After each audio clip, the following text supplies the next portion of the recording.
வணக்கம். திசைகளின் 10 மணி செய்திகள். 1000 மடானி பள்ளி தத்தெடுப்பு திட்டத்தை தொடக்கி வைத்தார் பிரதமர் அன்வார். இன்று நாடு முழுவதும் ஸ்காலா அங்காட் மடானி எனப்படும் 1000 மடானி பள்ளி தத்தெடுப்பு திட்டத்தை தொடக்கி வைத்தார் பிரதமர் அன்வார் இப்ராஹிம். இந்த திட்டத்திற்கு அரசு தொடர்புடைய நிறுவனங்கள், அரசு சார்ந்த முதலீட்டு நிறுவனங்கள், தனியார் நிறுவனங்கள் ஆகியவை வழங்கிய அபார ஆதரவுக்கு அவர் நன்றி தெரிவித்தார். கல்வித்துறையில் தனியார் துறையின் ஒத்துழைப்பின் முக்கியத்துவத்தை இந்த திட்டம் வலியுறுத்துகிறது.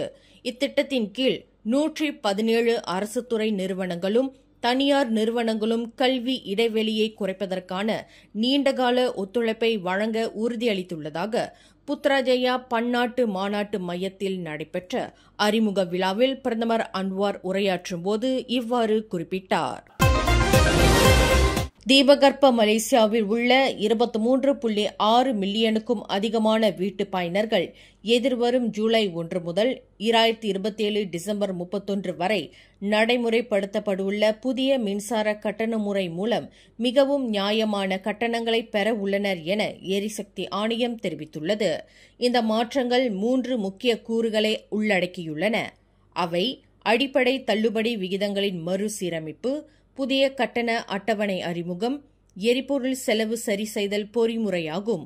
புதிய சராசரி அடிப்படை தள்ளுபடி விகிதம் கிலோவாட் ஒன்றுக்கு 45.40 சென்னாக நிர்ணயிக்கப்பட்டுள்ளது. இதற்கு முன்னர் 45.62 சென்னாக இருந்தது.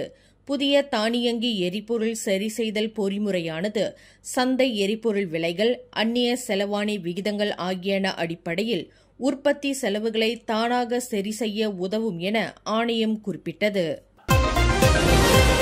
ஈரான் இஸ்ரேல் பதட்டங்களால் ஈரானில் சிக்கி தவிக்கும் மலேசியர்கள் அருகிலுள்ள துருக்மெனிஸ்தானை அடைய 13 மணி நேர பயணம் மேற்கொள்ள உள்ளதாக வெளிவிவகார அமைச்சர் டத்தோஸ்ரீ முகமது அசான் தெரிவித்தார்.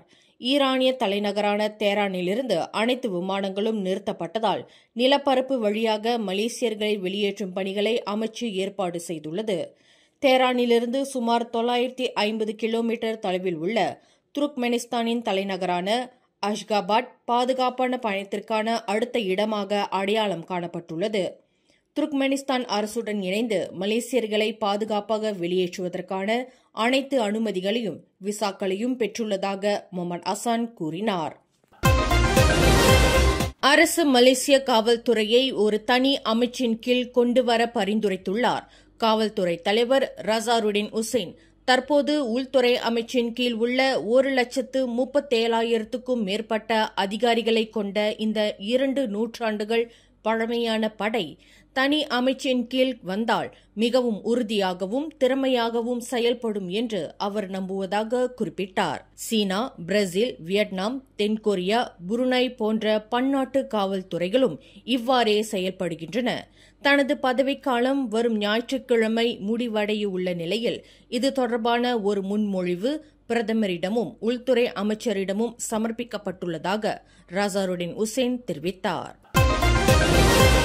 ஊழியர் சேமநிதி நிதி வாரியத்தின் 2ஆம் கணக்கு வழியாக முன்மொழியப்பட்ட சுகாதார காப்பீட்டு திட்டம் என்பது தன்னார்வ அடிப்படையிலானது என்று சுகாதார அமைச்சர் டத்தோஸ்ரீ டாக்டர் ஜுல்கிஃப்லி அஹ்மத் தெரிவித்துள்ளார். இது பரந்த காப்பீட்டு திட்டங்களை விரும்பும் சந்தாதாரர்களின் விருப்பத்தை பூர்த்தி செய்வதற்கானது என்றார். இந்த புதிய அணுகுமுறை 16 மில்லியன் KWSP சந்தாதாரர்கள் தங்களின் 2ஆம் கணக்கை பயன்படுத்தி தனியார் மருத்துவமனை சிகிச்சைகள் உட்பட சுகாதார காப்பீட்டு பெற வழிவகுக்கிறது. மலேசியாவில் 32 விழுக்காடு சுகாதார பராமரிப்பு செலவுகள் நோயாளிகளால் காப்பீட்டு பாதுகாப்பு இன்றி செலுத்தப்படுவதால் இந்த நடவடிக்கை முக்கியத்துவம் பெறுகிறது என்றும் அமைச்சர் குறிப்பிட்டார்.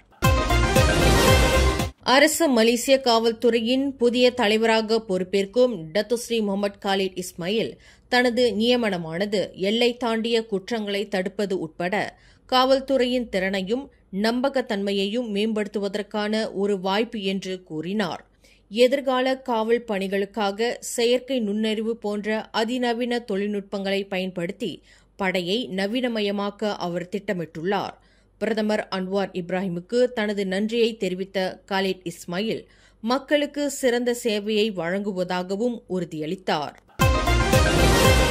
கடந்த ஜூன் 9 பேராகரிக்கில் 15 உப்சி மாணவர்களின் உயிரை பலிகொண்ட பேருந்து விபத்து தொடர்பான விசாரணை அறிக்கை பேருந்து நிறுவன உரிமையாளர் மீது வழக்கு தொடர துணை அரசு வழக்கறிஞரிடம் சமர்ப்பிக்கப்படவுள்ளது.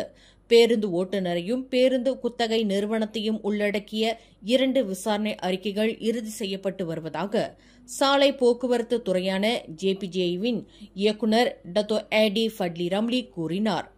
பேருந்தை செலுத்த அனுமதி 3ஆம் தரப்பினருக்கு குத்தகை விடப்பட்டதாகவும் ஜிபிஎஸ் இயக்கப்படவில்லை என்றும் கண்டறியப்பட்டுள்ளது. இதன் காரணமாக சம்பந்தப்பட்ட பேருந்து நிறுவனத்தின் அனைத்து அனுமதிகளும் உரிமங்களும் உடனடியாக ரத்து செய்யப்பட்டுள்ளன. பாடகர் ரேஷ்மோனோவும் அவரது மனைவியும் 45 கிலோ தங்க கட்டிகளை மோசடி செய்ததற்காக ஒரு செயலாளருக்கு 6 மில்லியன் ரிங்கெட் செலுத்த உயர் நீதிமன்றம் உத்தரவிட்டதை எதிர்த்து தாக்கல் செய்த மேல்முறையீட்டை நீதிமன்றம் தள்ளுபடி செய்தது. தங்க கட்டிகள் முதலீட்டு நோக்கங்களுக்காக ஒப்படைக்கப்பட்டதாக உயர் நீதிமன்றம் முடிவு செய்ததில் எந்த தவறும் இல்லை என நீதிபதி பி ரவீந்திரன் தலைமையிலான 3 நீதிபதிகள் கொண்ட குழு தீர்ப்பளித்தது. ரேஷ்மோனோவும் அவரது மனைவியும் தங்க கட்டிகள் விற்பனை பரிவர்த்தனையின் ஒரு பகுதி என்று வாதிட்டனர். ஆனால் நீதிமன்றம் இந்த வாதத்தை ஏற்கவில்லை. போதைப்பொருள் கடத்தல் கும்பலுக்கு கடத்திகளாக செயல்பட்ட 2 பேர் கடந்த செவ்வாய்க்கிழமை கெப்போங் ஜாலான் பைடூரியில் நடந்த சோதனையில் 2 லட்சம் ரிங்கெட்டுக்கும் அதிகமான மதிப்புள்ள கஞ்சாவுடன் கைது செய்யப்பட்டனர். புக்கிடமான் போதைப்பொருள் குற்ற புலனாய்வு துறையும் பெர்லிஸ் போதைப்பொருள் குற்ற புலனாய்வு பிரிவும் இணைந்து நடத்திய இந்த சோதனையில் புரடுவா அரூஸ் காரில் வந்த 33 முதல் 38 வயதுடைய 2 சந்தேக நபர்களும் கைது செய்யப்பட்டனர். கஞ்சா பொட்டலங்கள் சுமார் 73.25 கிலோகிராம் எடை கொண்டவை என்றும் அண்டை நாட்டிலிருந்து பெர்லிஸ் எல்லை வழியாக கிளாந்தான் பள்ளத்தாக்கு பகுதிக்கு கொண்டு வரப்பட்டவை என்றும் விசாரணையில் தெரிய வந்துள்ளது என புக்கிடமான் போதைப்பொருள் குற்ற புலனாய்வுத்துறை இடைக்கால தலைவர் டெபுட்டி கமிஷனர் மட்சானி என்ற முகமது சலாவுடீன் சே அலி தெரிவித்தார். கைப்பற்றப்பட்ட போதைப் பொருட்களின் மொத்த மதிப்பு 2,27,063 என்றும் அது 1,46,492 பயனாளர்களுக்கு போதுமானது என்றும் காவல்துறை தெரிவித்துள்ளது.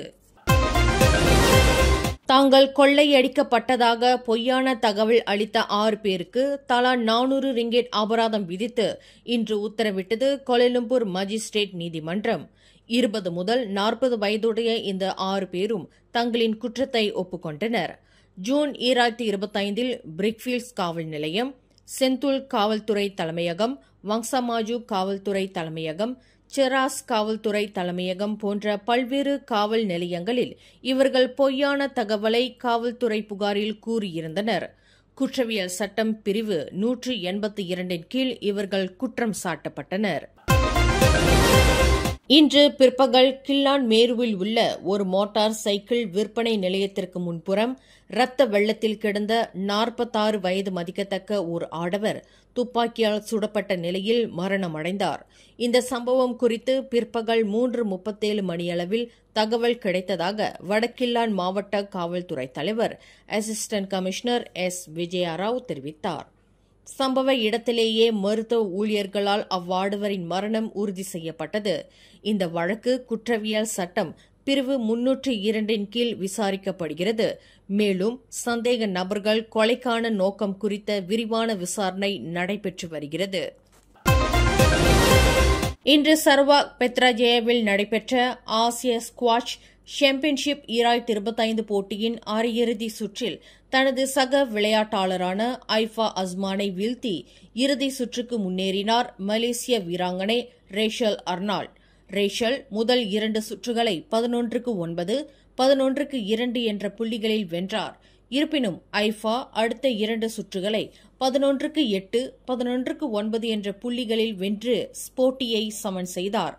இறுதியாக பரபரப்பான 5வது சுற்றில் ரேஷல் 12-10 என்ற புள்ளிகளில் வெற்றி பெற்று இறுதி சுற்றில் ஹாங்காங்கைச் சேர்ந்த ஹூ ஜி லோக்கை எதிர்கொள்ள உள்ளார்.